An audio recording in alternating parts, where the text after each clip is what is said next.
We are on record for purposes of a review and permanency planning hearing. It looks like this is our fourth dispositional review. May I have the names of our participants, please? Lee Heiss, lawyer guardian ad litem. Ms. Stasia Thomas, counsel for the department. Ms. Burgess. Brenda Burgess, foster care worker for the department. Michael Brooks, I represent Vanda Bremen. Linda Bremen, mother. Good morning, Ariel Berger here on behalf of Father Todd Knapp. Thank you. Do we have Mr. Knapp with us? Or not Mr. I was just going to tell you something, but I wanted to have permission first. Is it about Mr. Knapp? Yes. Okay. He called me yesterday from a new number. I have the number, but I didn't have the time to give it to him. Okay, so I appreciate that. Ms. Berger, have you heard from your client? I have not. Okay, well, at the conclusion of our hearing, we'll exchange that new phone number. Thank you. All right, your report whenever you're ready, Ms. Heiss. Thank you, Your Honor. I visited with the child face to face, and she was with her mother when I talked to her. She was also with her little brother, who's been released from jurisdiction. The child, who likes to be called Z, has written a letter to you that says that she has been working really hard on her things to get done. She said, I think I did a good job this whole year. I think I have improved on myself and my mom has too. Me and my mom are doing good in family counseling. I think I am doing good in my individual counseling too. I think my mom has improved on being a good parent, not like before. I think me and my mom get along better than we did before. I would please like to go home. It would be great if I could go home. Thank you for all the time and have a good day. By ZK. When I observed the family, it was going to be my presentation that there has been an amount of time that has benefited the child being in a structured, healthy foster home, so that she has had the benefit of structure, nutrition. She's getting the rest she needs. And then the sports are an incentive to her. The after school activities are an incentive to her so that her peer relationships are going better at school. We moved to a model where the child is home with mom 5 overnights during the week. One problem with that is that there isn't food budget in the mother's home for this child because she's technically still in care. But I know as a team we can work through that. But the benefits should follow the child where she is. So the child has a room, has lots of things positive that have changed since we found her and have her in care. She wants to go home. I think we're still on the path to going home. She is regressing somewhat as a result of having this many overnights in the home. I would ask you to consider that the Highfields counselor talks a lot about the progress that they've made, and you can see it in Z. At least she knows the difference in using bad language and not, because she's been corrected and reminded and encouraged and challenged to not use bad language, for example. So even though she chooses to, it's not because her life is so disorganized that she doesn't realize when it is and isn't appropriate. That's my observation. But she is choosing to use it in places and times when people are asking her not to and that they're uncomfortable with it. The counselor from Highfields made a statement that I think is really how it feels out in the field to work with this family. So many positive things, so many improvements, just the time away. However, says the counselor, when I challenge or verbalize an observation to Manda, I have observed that she becomes defensive and will make verbally aggressive statements about therapy and all other services involved in the case. As a result, Z will begin to escalate, become verbally aggressive towards that counselor, increase swearing, and make statements about the system being against Z and her mother. So I don't know that we've changed that underlying pathology, but I don't think the service providers are red flagging that we should. They're observing what I think we observe in the field, which is lots of good.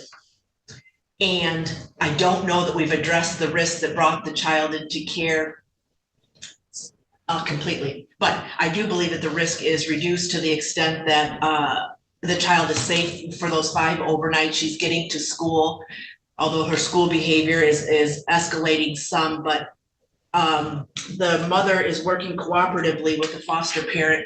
The foster parent is very active in Girl Scouts, and Z is too, and it's a very big benefit to this child. And the bio mom had a good relationship with her foster mom. I think they still put an ornament on the tree so mother had an experience in foster care, continues that relationship, and she doesn't oppose at all Z continuing to go to Girl Scouts with her foster parent, that kind of thing. So a lot of positive things. So Z wants to be reunified, which would mean the weekends then would go home and she would not be in care. I think it's the agency's position to maintain the status quo for longer. I hear both points. I would like to see the risk is that things deteriorate. And I'd like, if they're going to deteriorate, let it happen while we're there. You know, last week there was a TikTok video that nobody pulled down.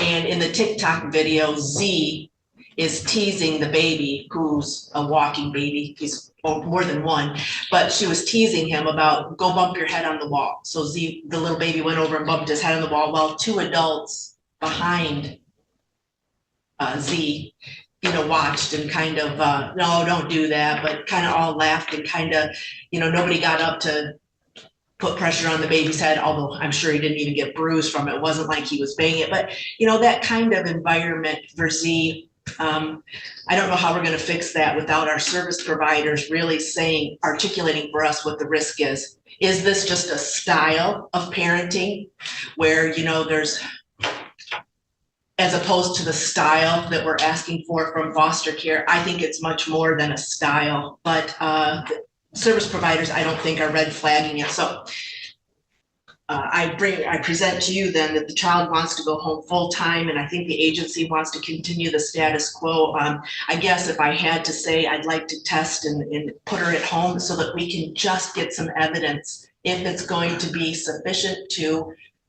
for us to close jurisdiction. Or if it really is going to deteriorate and Z's going to be in trouble again and disorganized and not keeping meetings and not following through with wraparound. I also like the model of Z having a structured foster home and correct diagnosis and all those other things. And she grows up to be with a lot of her goals met. Anyway, I don't oppose what the child is saying. Thank you, Your Honor. When did the 5 and 2 start? I think right after the last review, maybe a month after. Oh, I'm sorry. It started in December. We've had a change in caseworkers too, so that date didn't come right up. December. Testimony today, Ms. Thomas? Thank you. If Ms. Burgess can be sworn in, please. Proceed at will. Thank you. Ms. Burgess, you have prepared a court report for today's hearing that includes the case service plans for the parents, a wraparound summary letter, and then also one from Highfields. Are there any other reports that have been submitted since you've circulated this report and its attachment? No other reports. Okay. And are there any updates or modifications that need to be made to your court report or any of the documents that you've provided today? I do have a few things that have occurred in the last week. Okay. I just wanted to say that I did contact Mr. Knapp's counselor at Hines Behavioral Health, and she had not been in contact with him, and she did try to reach him, but she wasn't able to get a hold of him. The other couple of things, Amanda reported to me today that Rose has left the home. She's taken her things and left the home as of Friday. And Amanda did bring with her today someone who says that she could provide respite when Z does return home. The other thing medically is that I didn't receive the results, but I received a report from foster mom that it sounds like Z's breathing is obstructed and she will require a CPAP, which will require another sleep study. And they also need to see an ear, nose, and throat doctor.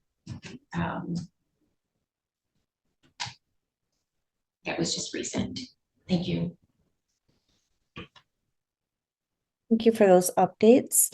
And currently, as the LGL has stated and is in your report, they're doing 5 nights with mom and sort of in this reunification setting, and then 2 nights with a foster care parent. And the child's considered still in foster care, correct? The child is, I'm sorry. Still considered in foster care with that arrangement? Yes, yes. Okay. And the permanency goal for this child remains reunification, correct? Correct. Okay. So what is the plan, I guess, for reunification to take place where Z is in the home 7 days a week? So if Z is returned home, her current wraparound team would continue with her. She would continue the therapy with her therapist, as well as the parent-child therapy, and the therapist would continue with the one-on-one with mom. So all the services would remain in place. And what is the risk of harm to the child if reunification were to occur today, or is there not one? So I have concerns that that Z has, her mental health is deteriorated. There have been a lot of good things. However, I am concerned about her increase in behaviors in school. It was the behavior that's being shown in therapy, the decrease in her ability to use her coping skills. And at the last med review, and even Manda reported that Z was having suicidal thoughts. There is a crisis plan in place, but that needs to be monitored. I know Z, gets overwhelmed, and she has said that she hears voices like both inside and outside of her head. So those are all concerns that I have at this time. Okay. And as it relates to the parents, how has their level of compliance with the case service been and their benefit from the case service in the last review period? So Amanda continues to attend all of her appointments. She continues to engage in all of the therapy services that include her own individual therapy, her own mental health treatment, Z's mental health treatment,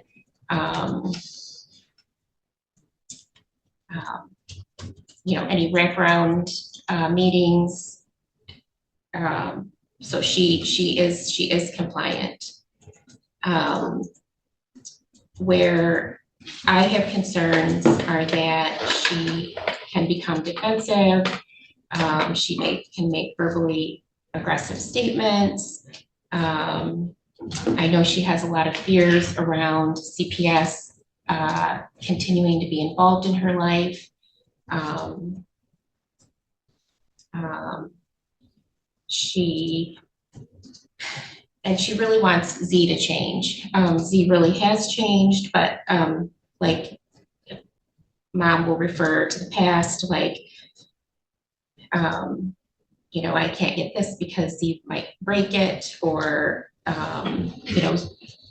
as recent as last week, she said that Z was causing problems.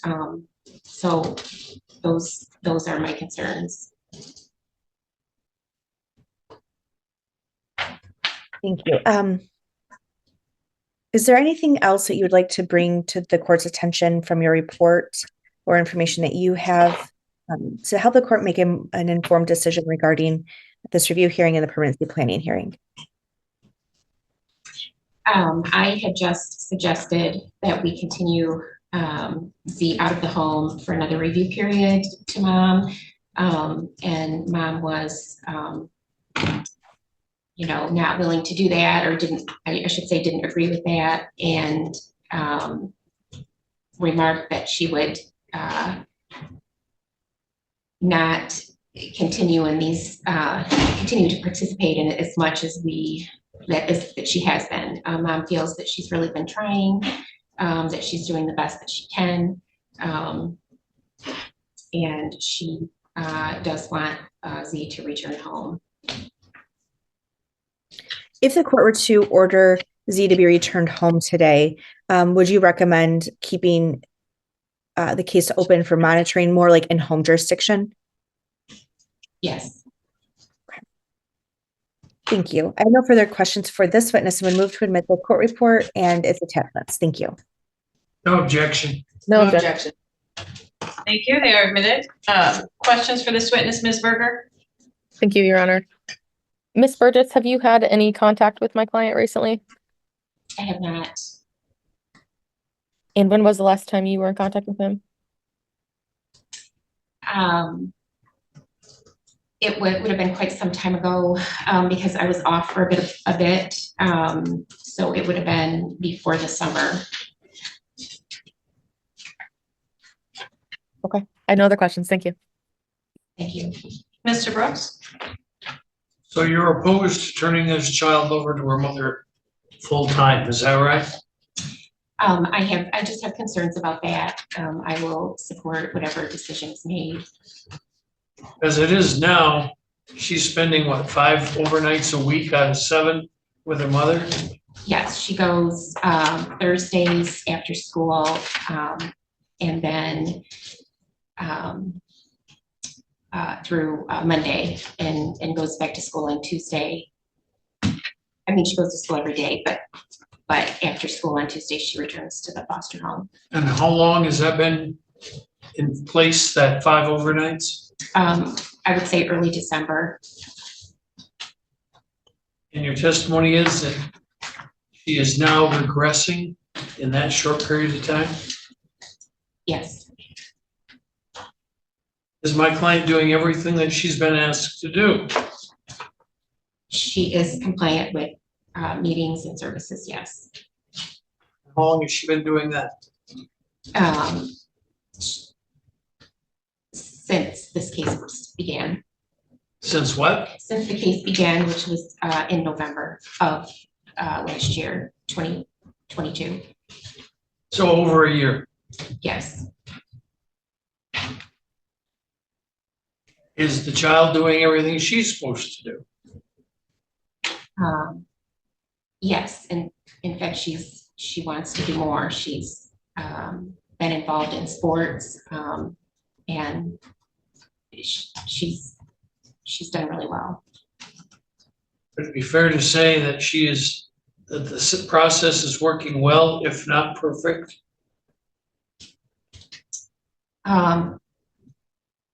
It's working well, but therapy is hard work, and I think that is the part where it's becoming difficult. All right, that's all I have. Thank you. Okay. Ms. Heiss?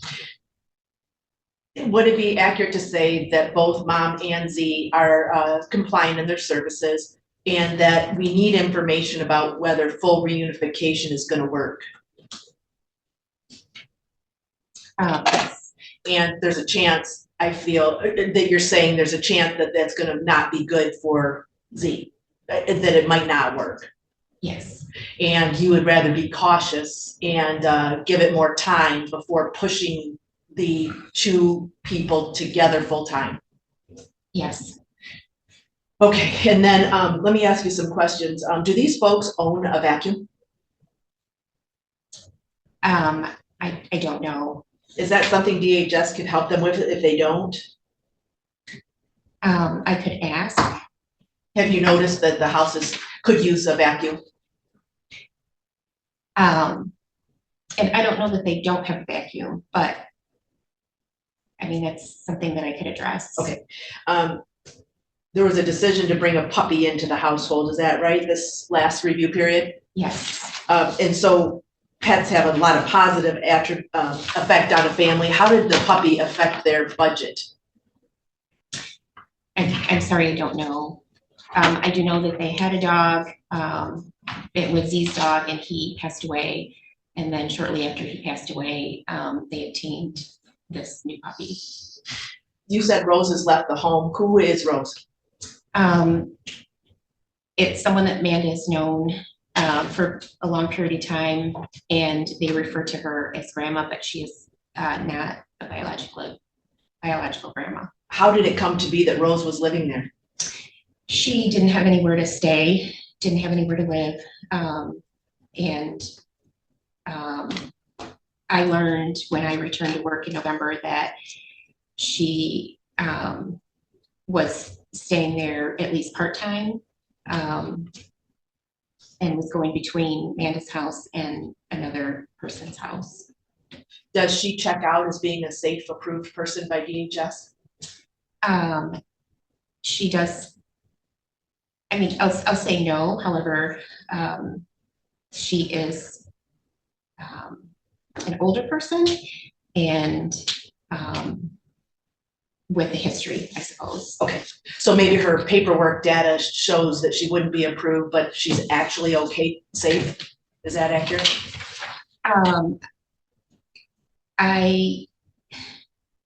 I would think so. I mean, she walks with a cane. I've met her, I've seen her. I haven't observed her really in the home. Can you tell, I guess it was before you came back on the case, whether it was a cooperative, informed decision that Rose was gonna start living in the house, or did we get notice after it happened? Since I had come back, it was noticed after it had happened. Amanda was trying, or stated she was trying to get Rose housing. Rose was also helping with transportation because Rose could drive. And then just recently, I mean, there was a problem with her van and transportation. So Amanda felt it was a blessing that she was there. Rose, well, in Z's opinion, Rose didn't like her because of some past history. So, but other than that, Z didn't have anything negative to say about her. Is Z still meeting her weight loss goal?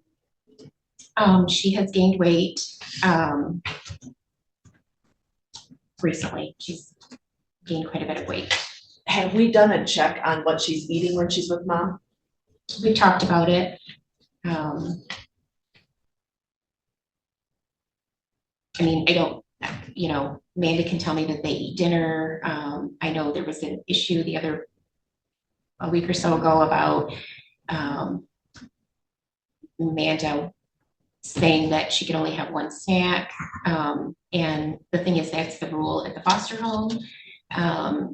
And Z wanted to know who's, you know, who made that rule. So I know she can eat breakfast at school. Obviously she eats lunch at school, dinner at home. Okay, so would it be a possible plan that if Z continues the 5 nights a week, that maybe foster home would send actual food items with Z that she's been trained to eat and like, and see if that works for mom? We could try that, yes. Otherwise, maybe keep a food journal or something when she's at home. Could we ask that? We could ask that. Mm-hmm. It doesn't seem fair to expect her behavior to be the same if she's not having the same nutrition, it would seem. Just an idea. Okay, thank you. I have nothing further. Any redirect? No, Your Honor. Ms. Burgess, were you able to file a DHS 69 when you took over? Yes. Okay, do you know about when that was? It would have been around November 13th. I can resend that if you like. Well, if you just want to double check to make sure it did get sent and then call and let us know, Okay, because I don't have a copy in the file, but that doesn't mean it didn't, come in. Sometimes we miss it. okay. So I just wanted to get that straight for me, and then also I think for the file, that would be good if you could just double check. Okay. Thanks. Anyone else have any recross for this witness? No, Your Honor. Nothing additional. Your Honor, I'll just note that I do have the email from Ms. Burgess, and it is dated for November 13th, and the juvenile court email address is on there. Thank you. I will follow up with our clerk's office on that. I appreciate you checking. All right, thank you for your testimony. You may return to your seat. Okay. Anyone else you'd like us to hear from? Ms. Thomas? No, Your Honor. Ms. Berger? No, Your Honor, I've had no contact with my client. Farmer? Mr. Brooks? Mrs. Gardner. Okay. Ma'am, what is your profession? I'm a wraparound coordinator for community mental health in Adrian. Are you professionally acquainted with my client? I am. How did you come to get to know her? The family have been open to wraparound since the 20th of January 2023. I need you to speak up. I forgot to put in my hearing aids this morning and it's driving me nuts. Sorry. So the family have been open to us since the 20th of January 2023. And how many times have you seen her? So wraparound starts in different phases. In the initial phase, we see the family twice a week. So that's when I would have been entering into the foster home to do work with them to identify goals. So to be able to say that off the top of my head would be hard. At the moment, I'm seeing Manda every 1 to 2 weeks in identifying her home needs. In your opinion, is she putting the effort in you would expect to see? When I meet with Manda, she is open and able to engage with me and to discuss the needs of Z in the home and out of the home. And is she making progress? So part of wraparound is to identify those needs and for the service providers within that team to do the work. So for me to be able to comment on that progress, I'm not seeing them enough to talk about that, but I can discuss that she's engaging and identifying those needs with her within the family home. Okay. Do you work with my client's daughter at all? I do. Is she making progress? That would be the same answer again. So Z engages with me, is interested in talking about what she wants to achieve for her goals. So she engages with me when I see her. Okay. Okay. And she's cooperative? Mhm. Is that a yes? Yes. Do you see any problem with this young lady, meaning my client's daughter, staying with her mother 7 days, 7 overnights a week as opposed to 5? I do not feel that I have enough information to comment on that. I do not engage with Z in therapy. So I'm not a therapist, so I just talk about the needs within the foster home or within the family home and help them to identify actions to meet those needs. All right, that's all the questions I have. Thank you, ma'am. Thanks. How often are you in the home? Right now, probably once a week. Were you in the home previous to Miss Rose being there? And then are you familiar with the? Yes. Does it concern you that Z has, and I'm sure you know this already, but she completed the sleep study. She's reportedly having some night terrors and some issues there. That the mother would allow someone to come in that could potentially need the bed and would be a disruption to what we're trying to accomplish here with Z, both for behavioral atmosphere as well as, frankly, the physical need of this child to have uninterrupted sleep. Does that concern you? I don't personally have any concerns because I have met with Rose 2 weeks ago with Manda and identifying their needs to help her to support Manda to meet her kind of needs in the home. I've helped them to obtain a sofa to allow the grandma to have somewhere to sleep when she was staying there. Rose has been quite open when I've met her, talking about her relationship with Z. And as of Friday, when I met her, was open to kind of discuss that future. All right. Have you seen her entry into the home is it, maybe it isn't this clear, but would you put it closer to the benefit category or the drawback category? the introduction of this person into the household? I can't answer that because I don't see Z enough. I'm not there doing the one-to-one work with them, so I'm not kind of up to date on how she's presenting pre-Rose and now. Thank you. All right, questions, Ms. Heiss? Margaret is a provider through Highfields. You don't supervise her. No, Are her reports available to you? if she shares them with me, yes. Has she shared this last one that we're looking at today dated December 11th? No, Did you see the TikTok? no. Do you know about this availability of a respite worker through CMH? What's that? So that was just discussed with me outside. That is something that I can follow up by completing a respite assessment to determine if Zara would meet the assessment criteria and then how many hours that she would receive. Okay, is that, so would the idea be that it would give Manda a break from time to time if Z could be with a respite worker and that Z would have another mentor? So the idea of respite that they can receive an amount of hours per week, so that would allow Z to remain in a home or to explore the community with that respite worker. Can the respite worker be used for transporting to and from sports and stuff? I don't know about that, I'm sorry. Okay. So you said that you can say that the family, mother and daughter are engaging in services, and can you say whether they're benefiting from services? I see from meeting Z when I first met them at Chelsea's foster home, I see how Z has moved forward with utilizing their coping skills, being courageous when people visit and discuss emotions. She is now at a stage in our wraparound meetings where she is starting to lead some of those meetings. So I can see that she's engaged and she feels that people are listening to her. Do you know if that's a result of the time she's been in the foster care or just not directly related to that? I can't comment on that because I didn't know her prior to going into foster. Very good, thank you, nothing further. Any redirect, Ms. Thomas? Oh, I'm sorry, it's Mr. Brooks's. No, Your Honor, thank you. Any questions, Ms. Thomas, Ms. Berger? No, Your Honor. No. All right, thank you for your testimony. Thank you. And Anyone else? Bremen. Okay, Ms. Raymond, come on up to our witness stand. And you've heard testimony that's been presented here this morning, haven't you? Yes, sir. Do you have any response to what you've heard? Okay, so the context of the TikTok video, I need you to speak up. okay, the context of the TikTok video, Zara was just goofing around with her brother had like funnily like kind of went over, knocked his head on the wall a couple times and then smiled at us.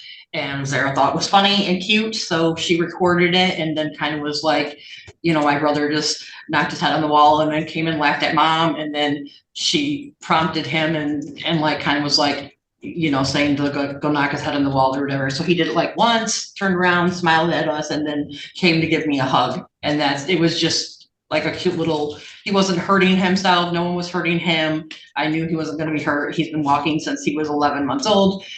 And he's almost 15 months old. So, no, it wasn't anything like I'm sitting there like telling him to hurt himself or anything like that. Well, let me get to something a little more substantive. The caseworker in this case, Mrs. Burgess, has indicated she is concerned that your daughter may be regressing during the short time she has been spending 5 overnights a week in your home. So regression is common with autistic children.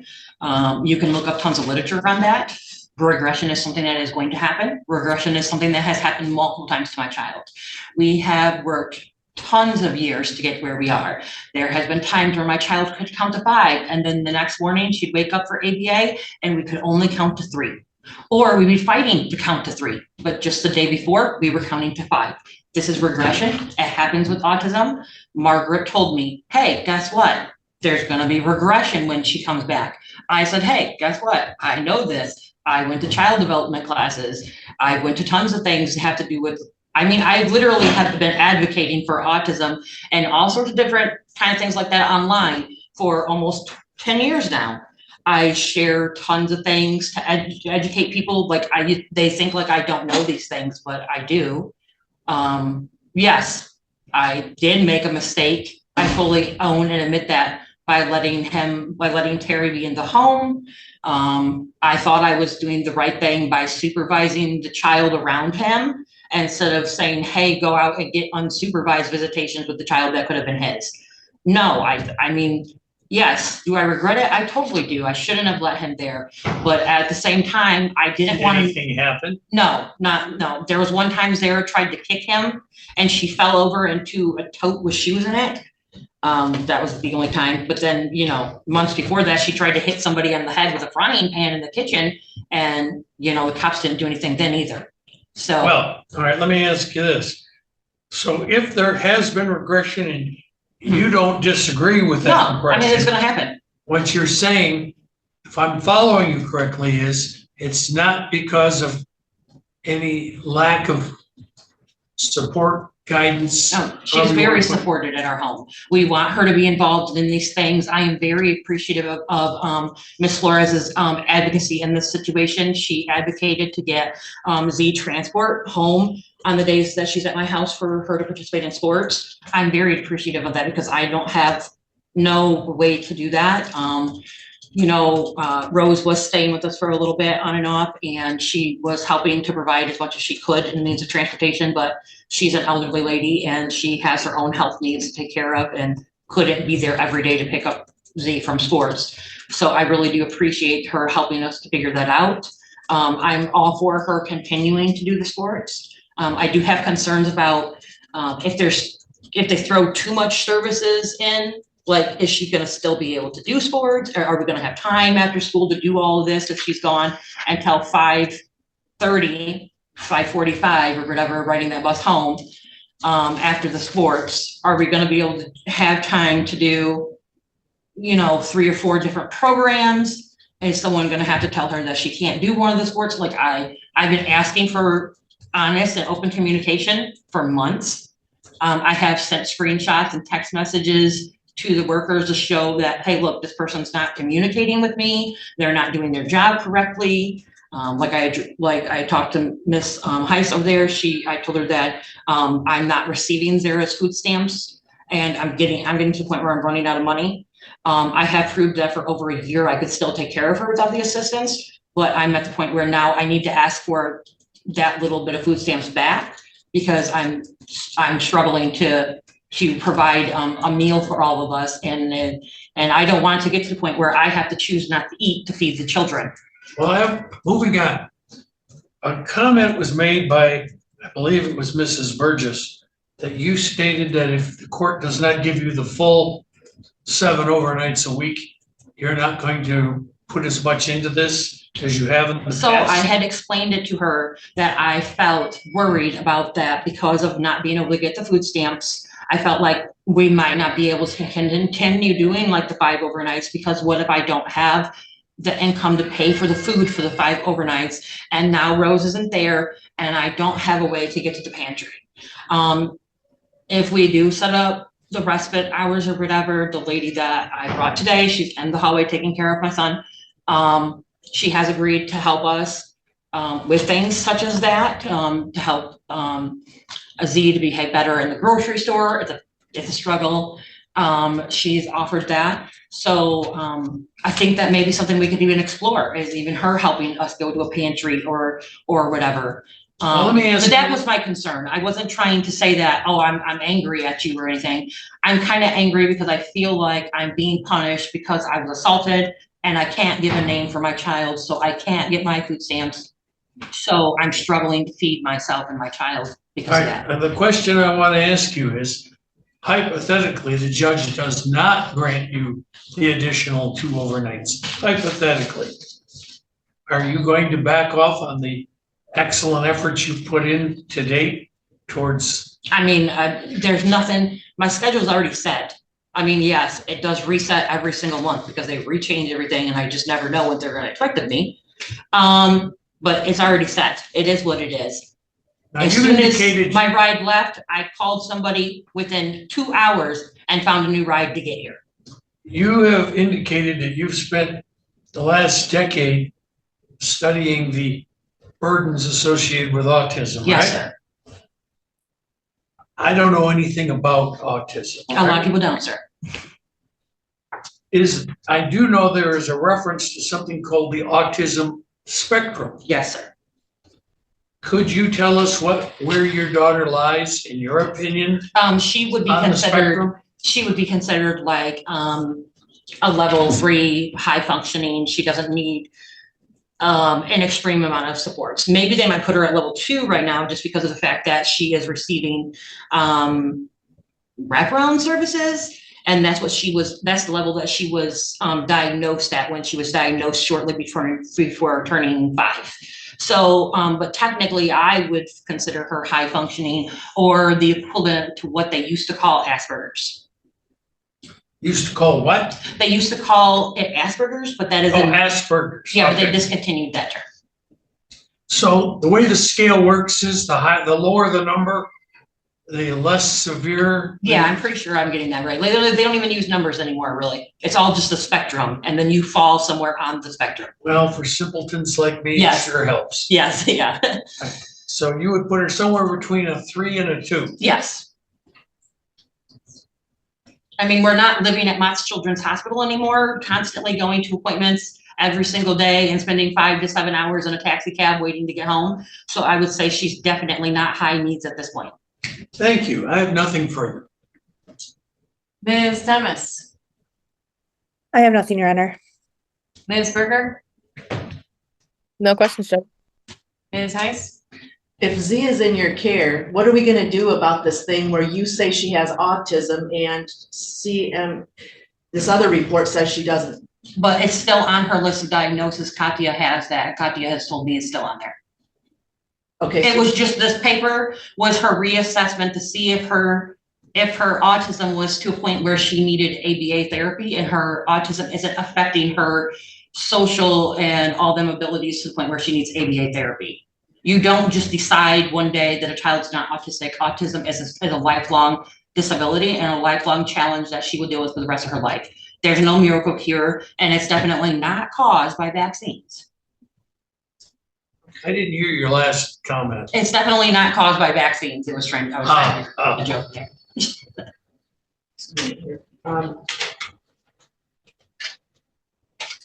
Yes, nothing further, thank you.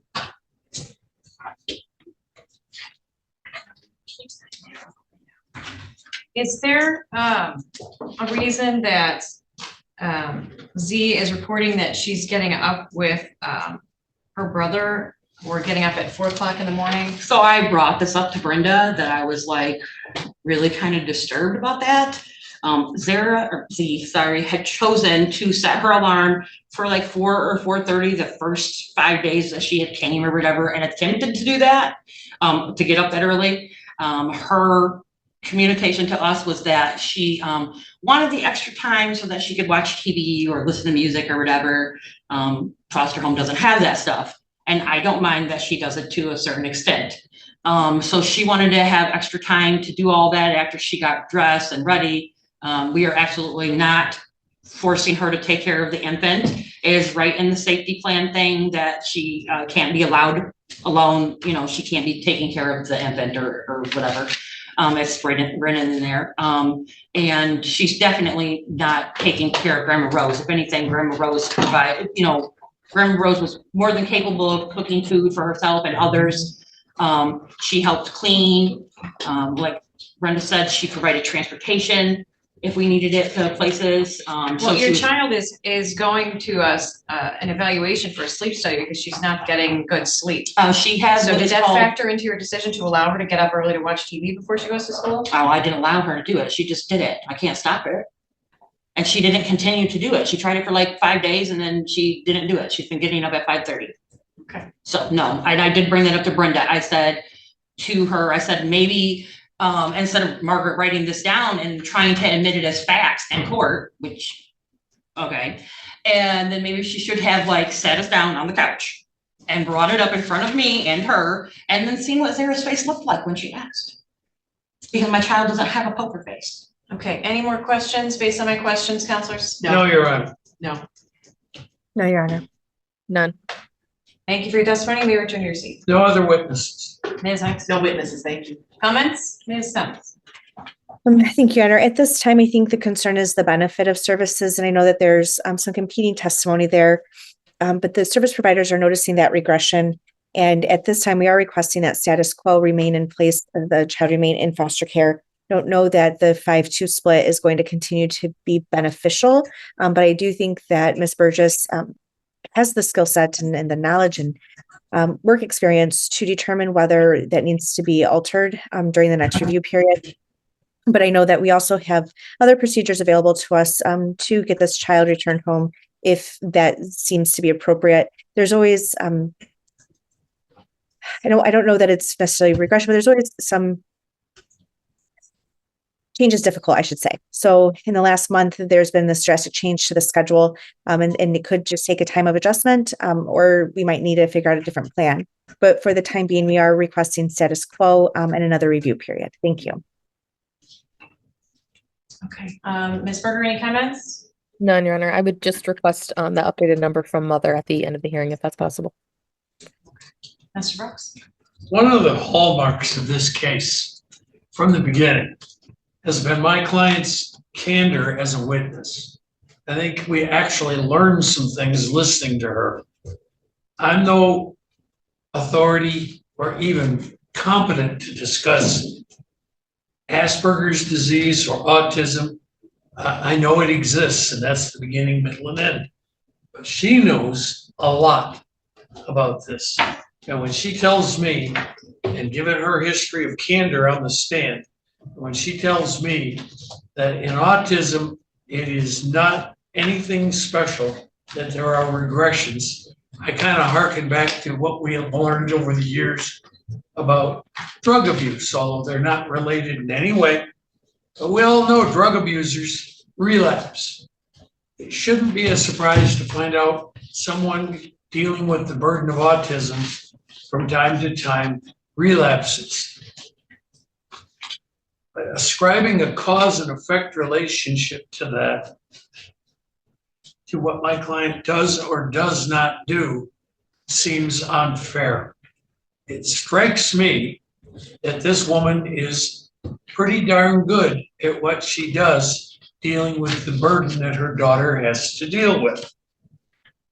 And whether or not she has the child 7 nights a week, or overnights a week, or 5 overnights a week is really not terribly critical one way or the other. I believe she is motivated. She is self-taught about how to deal with the problems her child has.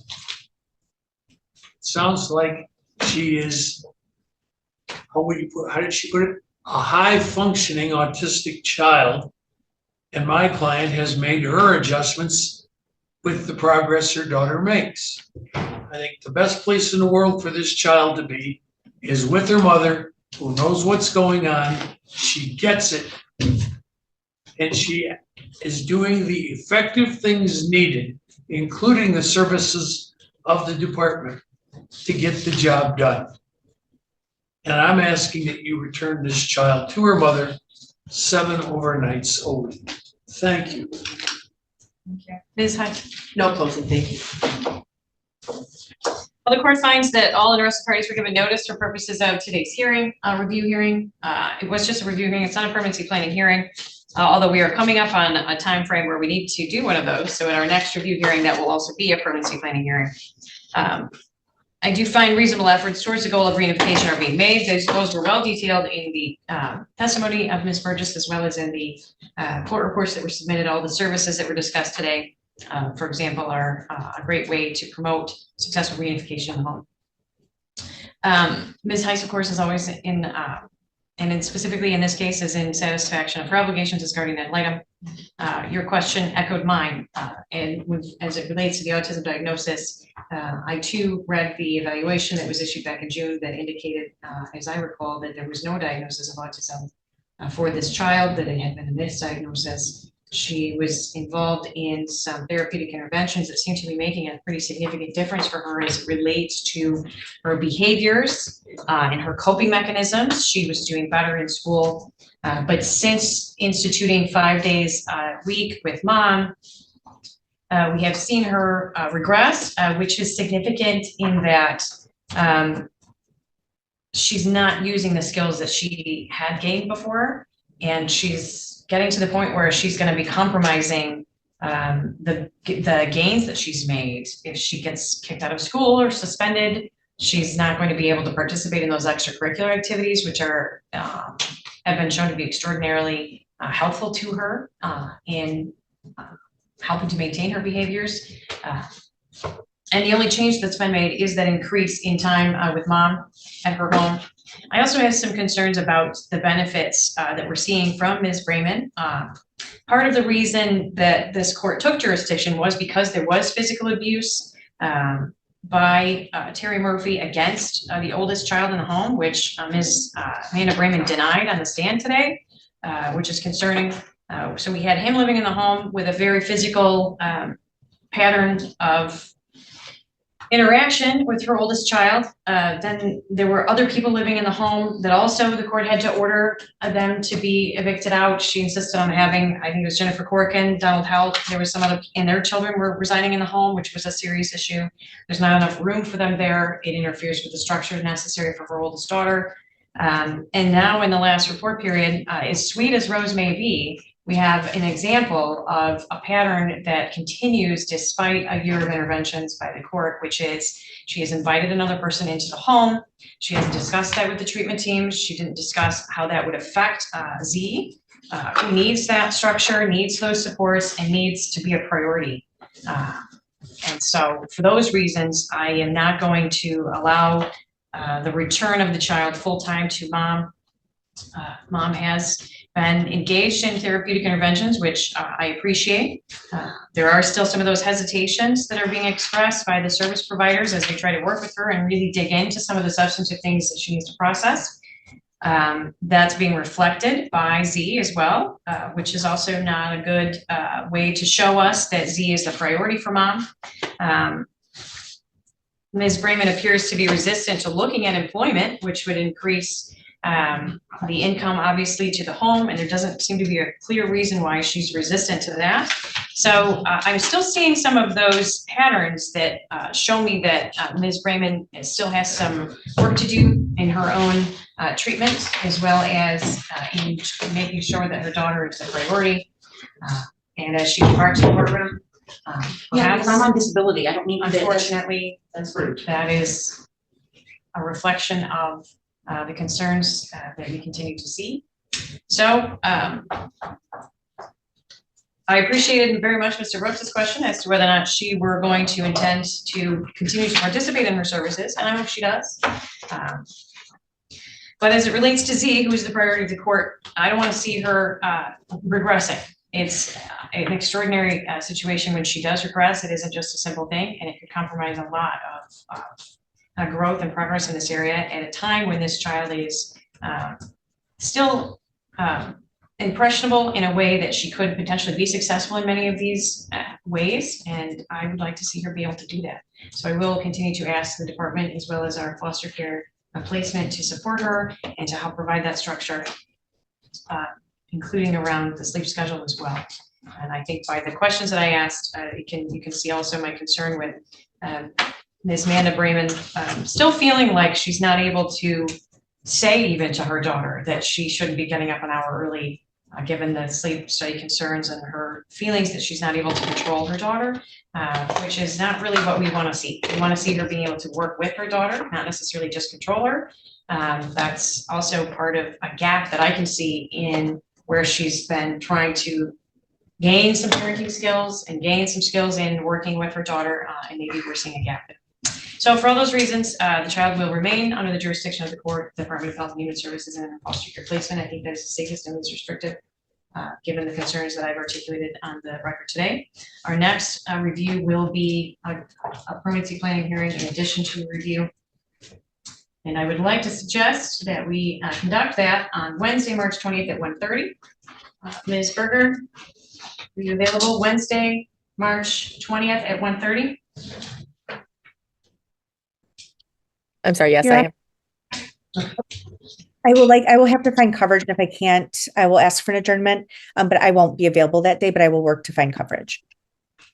All right, it's up to you. I can also set up Friday the 22nd, if that works better. Or we can go That into next does, week. that does work better for me, but I don't know if that's better for Ms. Berger. Sure. All right, so, 22nd, I could do 9:30. Does that work? Yes. It's not happening. I'm sorry, what would you say, Your Honor? I had suggested the 22nd. Welcome back, Ms. Freeman. You have some concerns about a 9:30 a.m. review? No, I'm not doing 9:30, sorry. I'll do it on Zoom, but that's about it. Doing it? What Sorry. would be the Because issue? you're telling me that me on disability, I have to be forced to go get a job when I'm medically disabled. That's proven. And it's in my paperwork. All right, if you would like to appear by Zoom, just make sure, please, that you have a good connection. 9:30, Friday, March 22nd. could apologize for that, too. At 9:30. Okay, Ms. Freeman, I think perhaps you should work through some of your frustrations.